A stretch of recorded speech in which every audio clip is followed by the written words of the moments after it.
Welcome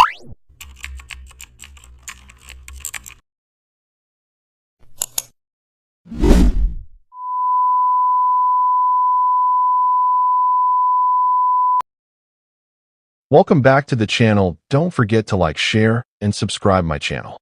Today we are explore how to create a business brand post using film grain in Photoshop. I open Photoshop and import a strong brand image. I duplicate the layer before touching anything. Inside Camera Raw filter, I apply film grain very gently. I stop for a second and feel the mood change. Branding in business is about emotion and trust. I adjust grain roughness so the texture feels natural. I zoom in to protect details and edges. I zoom out and add business brand text carefully.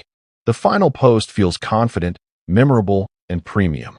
Thank you for watching. Keep practicing and let your creativity speak louder every day.